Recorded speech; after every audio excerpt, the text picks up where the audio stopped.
रुकेगी कि हमारे ऑनलाइन लर्निंग प्लेटफॉर्म पर एक रचनाकार दो रचनाएं अतीत एवं वर्तमान की के नवीनतम स्वरूप के साथ अपने साप्ताहिक साहित्यिक कार्यक्रम में पुनः हम आपके सामने उपस्थित हैं। देश के साहित्य की उच्चता से समाज के चेंज एजेंट हमारे बच्चों को परिचित कराने के लिए अतीत के बेहतरीन साहित्यकारों की एक उत्कृष्ट रचना, उनका परिचय तथा हमारे प्लेटफॉर्म के स्वनाम धन्य रचनाकारों में से किन्हीं एक की रचना लेकर हम उपस्थित होते हैं। आज इस क्रम में राष्ट्रकवि रामधारी सिंह दिनकर जी की एक उत्कृष्ट रचना कलमाज उनकी जय बोल तथा पन्नाधाय के बलिदान की काफी मार्मिक चित्रण करती हुई अपनी एक रचना लेकर कटनी की विलक्षण साहित्यकार पुष्पा गुप्ता प्रांजलि जी आज इस प्लेटफॉर्म पर उपस्थित हैं। हम उनका भावभीना स्वागत करते हैं।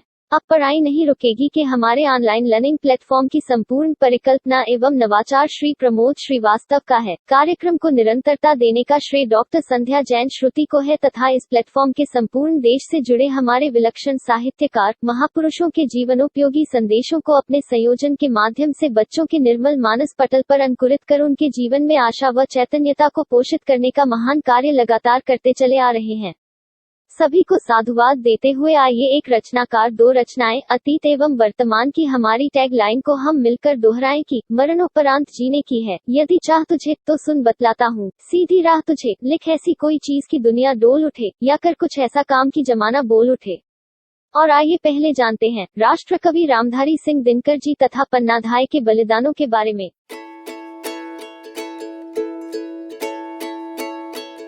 रामधारी सिंह दिनकर हिंदी के एक प्रमुख लेखक, कवि व निबंधकार थे।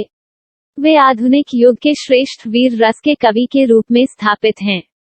अब पढ़ाई नहीं रुकेगी कि आज के मंच पर आज की हमारी रचनाकार पुष्पा गुप्ता प्रांजलि जी ने रामधारी सिंह दिनकर जी की कविता कलमाज उनकी जय बोल का गान किया है।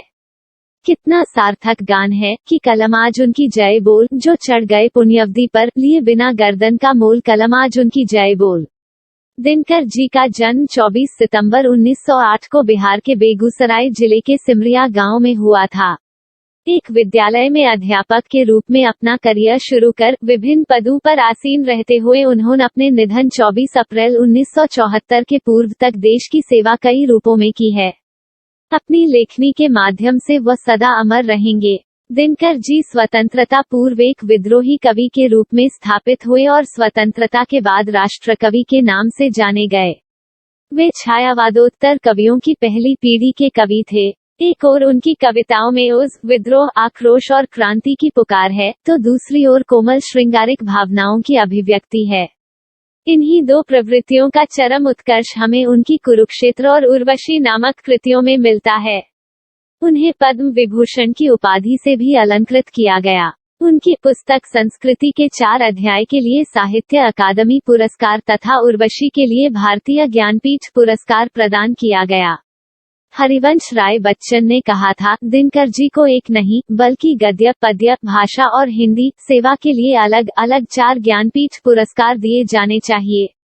द्वापर युग की ऐतिहासिक घटना महाभारत पर आधारित उनके प्रबंध काव्य कुरुक्षेत्र को विश्व के 100 सर्वश्रेष्ठ काव्यों में 76वां स्थान दिया गया। दिनकर 12 वर्ष तक संसद सदस्य रहे। बाद में उन्हें सन 1966 से 1965 ईस्वी तक भागलपुर विश्वविद्यालय का कुलपति नियुक्त किया गया। लेकिन अगले ही वर्ष भारत सरकार ने उन्हें 1965 से 1971 ईस्वी तक अपना हिंदी सलाहकार नियुक्त किया और वह फिर दिल्ली लौट आए। फिर तो ज्वार उमरा और रेणुका, हुनकार, रसवंती और द्वंद्व गीत रचे गए। रेणुका और हुनकार की कुछ रचनाएं यहाँ वहाँ प्रकाश में आईं और अंग्रेज प्रशासकों को समझते देर न लगी कि वे एक सच्चे भारतीय को अपने तंत्र का अंग बना बैठे हैं और दिनकर की फाइल तैयार होने लगी। बात बात पर कैफियत तलब होती और चेतावनियां मिला करती। 4 वर्ष में 22 बार उनका तबादला किया गया। मरणोपरांत सम्मान देते हुए 1999 में भारत सरकार ने उनकी स्मृति में डाक टिकट जारी किया। आइए अब दूसरी रचना के पात्र पन्नाधाय के विषय में कुछ जानें। अब पढ़ाई नहीं रुकेगी कि आज के मंच पर आज की हमारी रचनाकार पुष्पा गुप्ता प्रांजलि जी ने अपनी स्वरचित पद्य में पन्नाधाय का अत्यंत ही मार्मिक चित्रण किया है। मेवाड़ के इतिहास में जिस गौरव के साथ प्रातः स्मरणीय महाराणा प्रताप को याद किया जाता है, उसी गौरव के साथ पन्नाधाय का नाम भी लिया जाता है, जिसने स्वामी भक्ति को सर्वोपरि मानते हुए अपने पुत्र चंदन का बलिदान दे दिया था। इतिहास में पन्नाधाय का नाम स्वामी भक्ति के लिए प्रसिद्ध है। पन्ना धाय राणा सांगा के पुत्र राणा उदय सिंह की धाय मां थी। पन्ना धाय किसी राजपरिवार की सदस्य नहीं थी। अपना सर्वस्व स्वामी को अर्पण करने के लिए जानी वाली राणा सांगा के पुत्र उदय सिंह को मां के स्थान पर दूध पिलाने के कारण पन्ना धाय मां कहलाई थी। पन्ना का पुत्र चंदन और राजकुमार उदय सिंह साथ साथ बड़े हुए थे। उदय सिंह को पन्ना ने अपने पुत्र के समान पाला था। दासी का पुत्र बनवीर चित्तौड़ का शासक बनना चाहता था। उसने राणा के वंशजों को एक एक कर मार डाला। बनवीर एक रात महाराजा की हत्या करके उदय सिंह को मारने के लिए उसके महल की ओर चल पड़ा। एक विश्वस्त सेवक द्वारा पन्ना धाय को इसकी पूर्व सूचना मिल गई। पन्ना राजवंश और अपने कर्तव्यों के प्रति सजग थी। वह उदय सिंह को बचाना चाहती थी। उसने उदय सिंह को एक बांस की टोकरी में सुलाकर उसे जूठी पत्तलों से ढककर एक विश्वास पात्र सेवक के साथ महल से बाहर भेज दिया। बनवीर को धोखा देने के उद्देश्य से अपने पुत्र को उदय सिंह के पलंग पर सुला दिया। बनवीर रक्तरंजित तलवार लिए उदय सिंह के कक्ष में आया और उसके बारे में पूछा। पन्ना ने उदय सिंह के पलंग की ओर संकेत किया, जिस पर उसका पुत्र सोया था। बनवीर ने पन्ना के पुत्र को उदय सिंह समझकर मार डाला। पन्ना अपनी आंखों के सामने अपने पुत्र के वध को अविचलित रूप से देखती रही। बनवीर को पता न लगे इसलिए वह आंसू भी नहीं बहा पाए। बनवीर के जाने के बाद अपने मृत पुत्र की लाश को चूमकर राजकुमार को सुरक्षित स्थान पर ले जाने के लिए निकल पड़ी। उन्होंने अपने कर्तव्य पूर्ति में अपने पुत्र का बलिदान देकर मेवाड़ राजवंश को बचाया।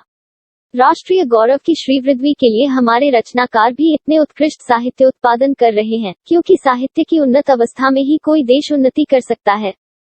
साथ ही साहित्य का प्रभाव अमिट एवं अमोघ होता है। तो अब हमारा भी नैतिक दायित्व बनता है कि इन रचनाओं का अधिकाधिक प्रचार प्रसार किया जावे। इस हेतु प्रमोद श्रीवास्तव के इस YouTube चैनल को सब्सक्राइब, लाइक एवं शेयर तुरंत कीजिए और इन उच्च साहित्यिक रचनाओं का रसास्वादन मन लगाकर करें।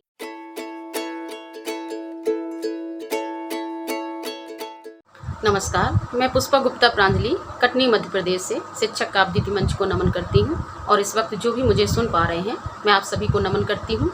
मैं आज राष्ट्र कवि श्री रामधारी सिंह दिनकर की एक कविता लेकर आई हूँ जिसका शीर्षक है कलम आज उनकी जय बोल। तो सुने कि जला अस्थियाँ बारी बारी चिटकाई जिनमें चिंगारी, जला अस्थियाँ बारी बारी चिटकाई जिनमें चिंगारी, जो चढ़ गए पुण्य वेदी पर, जो चढ़ गए पुण्य वेदी पर लिए बिना गर्दन का मोल, कलम आज उनकी जय बोल, कलम आज उनकी जय बोल। जो अगणित लघुदीप हमारे, जो अगणित लघुदीप हमारे तूफानों में एक सितारे, जो अगणित लघुदीप हमारे तूफानों में एक सितारे, जल जलाकर बुझ गए किसी दिन, जल जलाकर बुझ गए किसी दिन, मांगा नहीं स्नेह मुँह खोल, जल जलाकर बुझ गए किसी दिन, मांगा नहीं स्नेह मुँह खोल, कलम आज उनकी जय बोल, कलम आज उनकी जय बोल। पीकर जिनकी लाल सिखाएं, पीकर जिनकी लाल सिखाएं, उगल रही 100 लपट दिशाएं, पीकर जिनकी लाल सिखाएं, उगल रही 100 लपट दिशाएं, जिनके सिंहनाद से सहमी, जिनके सिंहनाद से सहमी धरती रही अभी तक डोल, जिनके सिंहनाद से सहमी धरती रही अभी तक डोल, कलम आज उनकी जय बोल, कलम आज उनकी जय बोल। अंधा चकाचौंध का मारा, अंधा चकाचौंध का मारा, क्या जाने इतिहास बेचारा, अंधा चकाचौंध का मारा, क्या जाने इतिहास बेचारा, साखी हैं उनकी महिमा के, साखी हैं उनकी महिमा के, सूर्य चंद्र भूगोल खगोल, कलम आज उनकी जय बोल, कलम आज उनकी जय बोल। आज मैं एक ऐसी माँ का गीत लेकर आई हूँ। अपने बच्चे के लिए तो सभी माएँ बहुत त्याग बलिदान करती हैं, लेकिन मैं आज ऐसी माँ के ऊपर गीत सुना रही हूँ जिसने स्वामी पुत्र को बचाने के लिए अपने ही पुत्र का बलिदान कर दिया। और आप समझ गए होंगे वह है पन्ना धाय।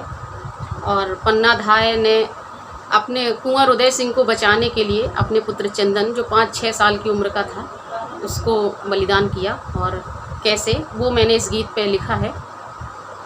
वो अपने बच्चे को सुलाती है लोरी गाकर, और ये जानते हुए कि मैं अंतिम बार अपने बच्चे को सुला रही हूँ, वह कैसे ढांढस रखती है और कैसे सुलाती है, वो गीत में लिखा है मैंने। लोरियाँ सुनाती है आज मारुआसी, लोरियाँ सुनाती है आज मारुआसी, लाल से छुपाती है सिसकियाँ उदासी, लाल से छुपाती है सिसकियाँ उदासी, लोरियाँ सुनाती है आज मारुआसी। थी नगर में सब लोग आ रहे थे, भीड़ थी नगर में, भीड़ थी नगर में सब लोग आ रहे थे, दीपदान करके, हाँ दीपदान करके उत्सव मना रहे थे, दीपदान करके। और शत्रु चाल समझी, शत्रु चाल समझी वह राज भक्त दासी, लोरियां सुनाती है आज मारुआसी, लोरियां सुनाती है। और अगला बंद सुने कि मखमली बिछौने में आज मैं सुला दूँ, मखमली बिछौने में, मखमली बिछौने में आज मैं सुला दूँ, एक रात लल्ला को, एक रात लल्ला को कुंवर में बना दूँ, एक रात लल्ला को कुंवर में बना दूँ। अश्रु पी स्वयं के वह, अश्रु पी स्वयं के वह हो गई सिलासी, लोरियां सुनाती है आज मारुआसी, लोरियां सुनाती है। और एक दासी पुत्र जब कुंवर के बिछौने पे सोता है, सो गया खुशी से, सो गया खुशी से वह मातों का दुलारा, सो गया खुशी से, सो गया खुशी से वह मातों का दुलारा, नींद में छुपी थी, नींद में छुपी थी फिर मौत ने पुकारा, नींद में छुपी थी फिर मौत ने पुकारा, धीर क्या धरेगी वह, धीर क्या धरेगी ममता मई जरासी, लोरियां सुनाती है, लोरियां सुनाती है आज मारुआसी, लाल से छुपाती है, लाल से छुपाती है सिसकियाँ उदासी, लोरियां सुनाती है।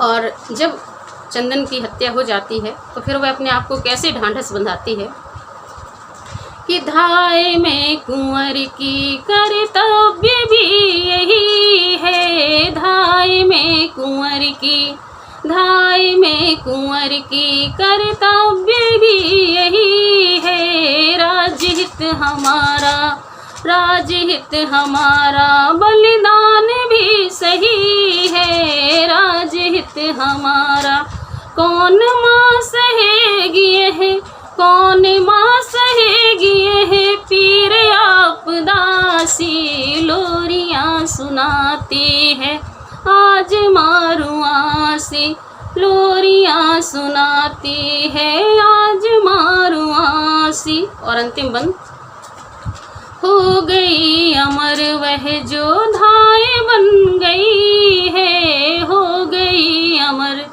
हो गई अमर वह जो धाय बन गई है, त्याग का अनूठा पर्याय बन गई है, त्याग का अनूठा पर्याय बन गई है, वह यसी गगन सी, वह यसी गगन सी त्यागी वसुंधरा सी, लोरियां सुनाती है आज मारुआसी, लाल से छुपाती है सिसकियाँ उदासी, लोरियां सुनाती है आज मारुआसी, लाल से छुपाती है सिसकियाँ उदासी, लोरियां सुनाती।